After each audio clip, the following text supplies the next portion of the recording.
दिलीप और उसकी पत्नी दीपा का गांव में एक छोटा सा कपड़े का ठेला था, पर उससे उनकी कोई खास कमाई नहीं हो पाती थी। उनकी आर्थिक हालत कुछ खास ठीक नहीं थी। एक दिन दिलीप और दीपा कपड़े के ठेले पर बैठे थे और आपस में बातें कर रहे थे। 4 दिन से 1 रुपए का गल्ला नहीं हुआ है। ऐसे तो काम नहीं चलेगा। 1 रुपए की आमदनी नहीं हुई है। होगा भी कहां से? न हमारे पास नए जमाने का माल है, न अच्छे कपड़े, और न ही ठीक से दुकान है। सामने देखो, उस दुकान पर कितने ग्राहक हैं, क्योंकि उनके पास सुंदर दुकान और स्टाइलिश कपड़े हैं, और हमारे पास बस ये टूटा हुआ ठेला है। पर अब हम क्या करेंगे? हमारे पास तो और पैसे भी नहीं है जो हम दुकान ले सकें। पता नहीं, मैंने सब भगवान पर छोड़ दिया है। वही हैं अब सब कुछ करने वाले। वो चाहें तो एक पल में सब कुछ कर देंगे, नहीं तो पूरी जिंदगी इसी गरीबी में काटनी पड़ेगी। तभी वहाँ दिलीप का दोस्त संजय और श्याम आते हैं और दिलीप से कहते हैं, और दिलीप, कैसा चल रहा कामकाज है? किसी चीज की जरूरत हो तो बताना मुझे। क्या बताऊं यार, दिन बहुत खराब चल रहे हैं। कुछ समझ नहीं आ रहा, कैसे सब संभालूंगा यार।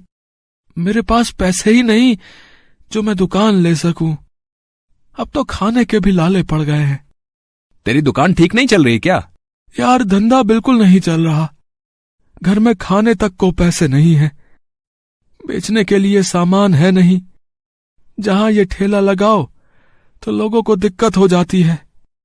समझ नहीं आ रहा क्या करूं भाई। अब तो भगवान ही एकमात्र सहारा है। अरे तू चिंता क्यों कर रहा है? दुकान ले ले कोई। दुकान होगी तो कमाई अपने आप चालू हो जाएगी मेरे भाई। दुकान के लिए पैसे भी होने चाहिए भाई, वो कहां से लाऊं? और दुकान ले भी लूं तो माल भी तो अच्छा और ज्यादा चाहिए कि नहीं? क्या करूं, कुछ समझ नहीं आ रहा। इतने पैसे कहां से आएंगे? क्या होगा अब? यार एक काम कर, मेरे पास एक दुकान है दोस्त की, मैं उससे बात करता हूं, ठीक है ना? और वो दुकान तुझे दिलवाए देता हूं। तू अपना कपड़े का काम उसमें से शुरू कर ले, ठीक है कि नहीं? और मैं तुझे कुछ पैसे उधार दे देता हूं, जिससे तू आराम से नया माल भरकर दुकान शुरू कर सकता है। अब बस तू मेहनत करने का सोच, बाकी सब हम पर छोड़ दे यार। संजय और श्याम मिलकर दिलीप को नई दुकान खुलवा देते हैं। संजय दिलीप को गले लगाकर बोलता है, बधाई हो दिलीप भाई, नई दुकान की खुशी में। अब तुम बहुत मेहनत करो और अपनी जिंदगी में एक सफल इंसान बनो दोस्त। हाँ भाई, खूब तरक्की कर और आगे बढ़े। हम हमेशा तेरे साथ होंगे, ठीक है ना? संजय यार, मैं तेरे पैसे लौटा दूंगा, बहुत मेहनत करूंगा यार। अरे पागल है क्या तू? है कोई बात नहीं यार, जब आए पैसे तब लौटा देना यार, है? और पैसे की चिंता मत कर, तू बस अपना व्यापार बढ़ा यार। तेरी कामयाबी ही मेरी कामयाबी है दोस्त। धीरे धीरे दिलीप का व्यापार तेजी से बढ़ने लगता है। दिलीप बहुत मेहनत कर एक बड़ा व्यापारी बन जाता है और अब दिलीप में घमंड आ जाता है। दिलीप सबको अपने से नीचे समझने लगता है।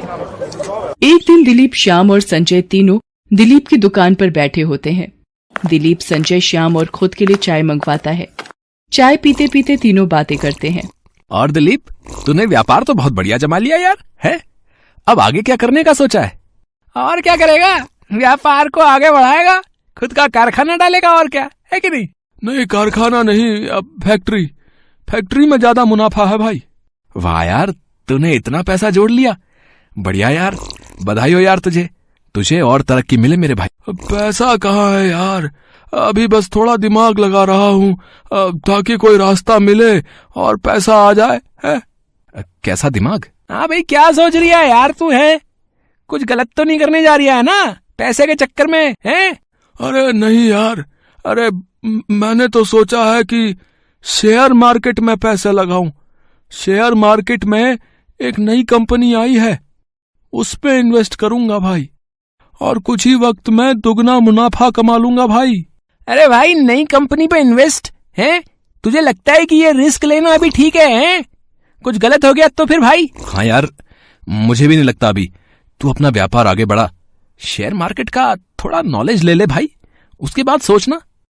ऐसे इन्वेस्ट करना बेकार है भाई, पैसे वैसे डूब जाएंगे, और डूब भी जाते हैं। तुम मुझे ज्ञान मत दो, ठीक है? मेरे पैसे भाई, मेरी मर्जी, मैं उनको कहीं भी लगाऊं। तुम दोनों हो कौन जो मुझे ज्ञान दे रहे हो? है मैं बस तुम दोनों को बता रहा था, ना कि तुमसे सलाह मांग रहा था, ठीक है कि नहीं? अरे यार, हम तुझे ज्ञान नहीं दे रहे हैं, समझा रहे हैं, ताकि तेरा नुकसान ना हो। हम तेरा अच्छा ही सोचते हैं यार। हाँ यार, हम अपनी दोस्ती का फर्ज निभा रहे हैं यार। हमने वही कहा जो तेरे लिए ठीक है, समझा कि नहीं? सब समझता हूं मैं, हाँ, कोई फर्ज वर्ज नहीं निभा रहे हो। तुम दोनों मेरी तरक्की से जल रहे हो। हाँ, मुझे आगे बढ़ते देखकर तुम्हें खुशी नहीं, जलन महसूस हो रही मेरे भाई। हाँ, इसलिए मुझे इन्वेस्ट करने से रोकने के लिए इतने बहाने बना रहे हो कि कहीं मैं और अमीर ना हो जाऊं, है? यही चाहते हो ना तुम दोनों, है कि नहीं? यार तू ऐसा कैसे सोच सकता है? अरे हम तेरे दोस्त हैं यार, दुश्मन नहीं। अरे कुछ मत बोल यार संजय, इसको कुछ मत बोल। अभी ये कुछ नहीं समझ पाएगा, समझ रहे हैं ना? क्योंकि इसकी आंखों पर लालच और घमंड का पर्दा लगा मेरे भाई। अरे चल यार चल, हम चलते हैं यहाँ से। संजय और श्याम वहां से चले जाते हैं। दिलीप अपना सारा पैसा कंपनी पर इन्वेस्ट कर देता है। थोड़े समय बाद कंपनी को लॉस होने की वजह से दिलीप का सारा पैसा डूब जाता है। दिलीप के पास पैसे के नाम पर कुछ नहीं होता है। एक दिन दिलीप के दुकान मालिक मिस्टर सिन्हा उसकी दुकान पर आते हैं और दिलीप को बोलते हैं, दिलीप, तुमको ये दुकान खाली करनी पड़ेगी। क्यों? मुझे थोड़े पैसों की जरूरत है और मेरे पास दुकान बेचने के अलावा कोई दूसरा उपाय नहीं है। हाँ, अगर तुम्हारे पास दुकान खरीदने के पैसे हैं तो तुम ये खरीद सकते हो। सिन्हा जी, मैंने थोड़े दिन पहले ही एक कंपनी पर पैसे लगा दिए, अभी मेरे पास कुछ नहीं है, पर आप थोड़ा समय दीजिए मुझे, मैं करूंगा ना कहीं से। अब समय ही तो नहीं है मेरे पास, अब तुम्हें ये दुकान खाली करनी ही पड़ेगी फिर तो। पर मैं इतना सारा माल लेकर इतनी जल्दी कहाँ जाऊंगा? मेरे पास पैसे भी नहीं है अभी कि मैं कहीं और माल शिफ्ट कर सकूं। आप मुझे थोड़ी मोहलत ही दे दीजिए। अब नहीं, ये पॉसिबल नहीं है दिलीप, मुझे जल्द ही जरूरत है पैसों की, है ना? मुझे परसों तक दुकान खाली चाहिए, ठीक है? या फिर 10 लाख रुपए चाहिए मुझे। हाँ। दिलीप घर जाकर दीपा को सारी बातें बताता है। दीपा दिलीप से गुस्से में बोलती, कैसे इंसान हो? आपके इतने अच्छे दोस्तों ने आपकी इतनी मदद की और उनके समझाने के बावजूद भी आपने उस कंपनी में पैसे लगा दिए और पैसे डूब गए। अब हम क्या करेंगे? हम फिर से एक बार रोड पर आ गए। मुझे भी कुछ समझ नहीं आ रहा, सब जगह हाथ पैर मार लिए पर कोई इंतजाम नहीं हो पा रहा पैसों का। अब हम क्या करेंगे? आपको संजय भैया और श्याम भैया की बात मान लेनी चाहिए थी। 2 दिन बाद मिस्टर सिन्हा दुकान पर आकर दुकान से दिलीप का सारा माल बाहर रखवा देते हैं। दिलीप बहुत मिन्नतें करता है। सिन्हा जी, हम कहाँ जाएंगे? अरे प्लीज थोड़ा तो समय दे दीजिए ना हमें। नहीं, मुझे माफ कर दीजिए आप हैं, पर अब मैं कोई समय नहीं दे सकता भाई, देखिए, ठीक है, समझिए। दीपा भी वहीं खड़ी होती है।